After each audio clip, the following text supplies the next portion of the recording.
काही नाही, आम्हाला सगळीच कामं करावी लागतात। मागे तटकरे साहेबांनी सांगितलं होतं या पक्षप्रवेशाच्या निमित्तानं आणि नवनिर्वाचित नगराध्यक्ष नगरसेवक नगरसेविकांच्या सत्कार समारंभाच्या निमित्तानं आलो होतो। मी आता ताबडतोब आता मुंबईला चाललेलो आहे। तेही काम करायचं आहे, हेही काम करायचं आहे। शेवटी निवडणुका पण महत्त्वाच्या आहेत, परंतु त्याचबरोबर कार्यकर्त्यांचं स्वागत करणं आणि कार्यकर्त्यांचं अभिनंदन करणं तेही तितकंच महत्त्वाचं आहे। म्हणून रायगडमध्ये आलो होतो।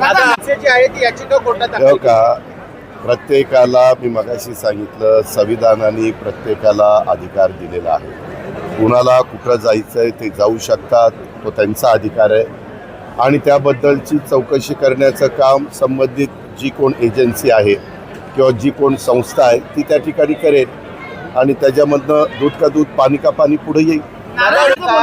युती धर्म फक्त भाजपनीच पाळावा काय? राष्ट्रवादीच्या नेत्यांनी त्यांनी सांगितलेलं बरोबर आहे, सगळ्यांनीच युती धर्म पाळला पाहिजे। आम्ही पण त्या ठिकाणी पाळतो। नारायणराव राणेंनी आपल्या महाराष्ट्राच्या राजकारणामध्ये अनेक वर्ष काम केलेलं आहे। राज्याचं प्रमुखपद भूषवलं, विरोधी पक्ष नेतेपद भूषवलं, अनेक मंत्रिपदं भूषवली। ह्या कोकणवासियांनी त्यांना खासदार पण केलं, केंद्रीय मंत्री पण केलं आणि वेगवेगळ्या ठिकाणी अनेक ठिकाणी त्यांनी कामं केली।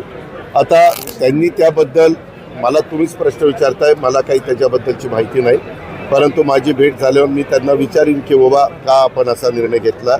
कारण त्यांना जनतेने 5 वर्षाच्या करता खासदार म्हणून निवडून दिलेलं आहे आणि ह्या गोष्टीला फक्त 1.5 वर्ष माझ्या माहितीप्रमाणे झालेलं आहे। पण काय कारण आहे, खरंच ते तशा पद्धतीनं निवृत्ती घेणार आहे, काही तब्येतीचं काही कारण आहे का, आणखीन काय कारण आहे का, बऱ्याचशा आमच्या राजकारणामध्ये काम करणाऱ्या सहकाऱ्यांच्या बद्दल अफवा पण उठवल्या जातात। तर ही अफवा आहे, ते त्यांच्याशी बोलल्यावरच वस्तुस्थिती कळेल।